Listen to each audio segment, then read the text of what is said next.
Hey, it's Derek Hagan. I'm a financial therapist specializing in meaning in life and mindfulness here with another money health conversation where we're going to talk about cultivating gratitude. Gratitude is a concept of simply being grateful for what you have. Now, a lot of people think about gratitude when it comes to Thanksgiving. We go around the table and we say, here's something that I'm grateful for. Some people will try to cultivate gratitude perhaps in a nightly journal where they think about three things that they're grateful for. And that's a great exercise. But if you're simply thinking about this one time a day, I propose that we can go further. So think about being grateful for what you have. This is what people think about. Here's what I have, and here's what I used to have. Okay, so I have more than I used to have. Or maybe this is how far I've come. And this is what we can think about as gratitude. This is where we think about, I've got this nice place. Oftentimes people think about things. I've got this nice house. I have this nice car. I have this nice job, whatever it is. Or it could be relationships. I'm grateful for my children. I'm grateful for my parents. I'm grateful for my spouse or my friends. And this is great. We need to cultivate this because often we get used to this. So we forget where we've come from because we get used to it. But I want to propose we can be grateful for the other way too. We can be grateful for the bad times. So if I'm out on a jog and I trip and I fall and I smash my face on the ground and I almost break my arm, I can be grateful. Why?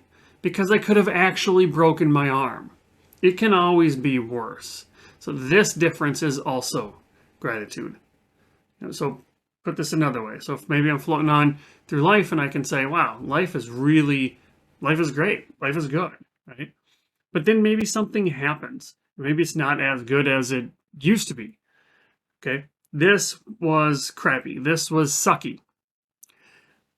A lot of people, because of something called loss aversion, where a loss hurts us more than a gain feels good, it will say, oh my God, look how far I've fallen.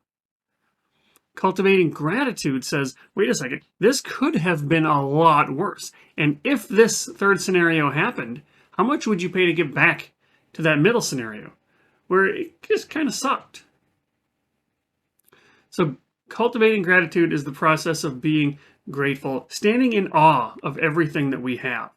So, let's think about your family tree. You are lucky to be here. So, this is you, and you've got some parents. Uh, you've got maybe you don't have a traditional mom and dad, but you have the genes from two people.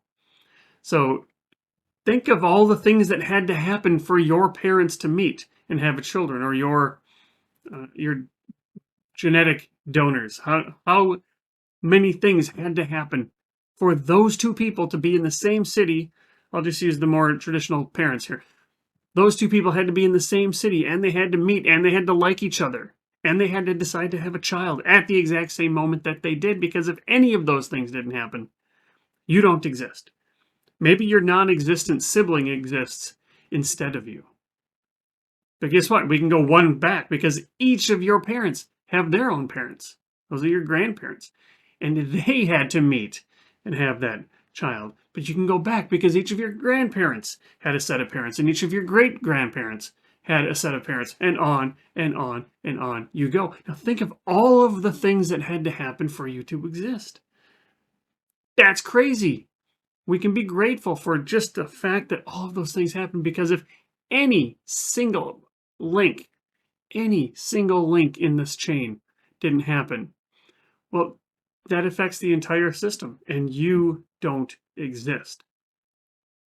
So, opening up to be grateful for what life has to offer is a common seed of gratitude. Can we be grateful and stand in awe of the fact that we exist when that's completely lucky?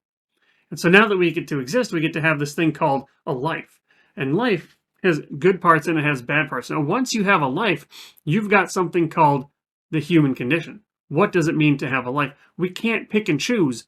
I want these good parts of life. I don't want these bad parts of life. A life is a life, and a life comes with bad parts. So being grateful for life means being grateful for the bad parts of life. And cultivating gratitude helps us to not take our life for granted.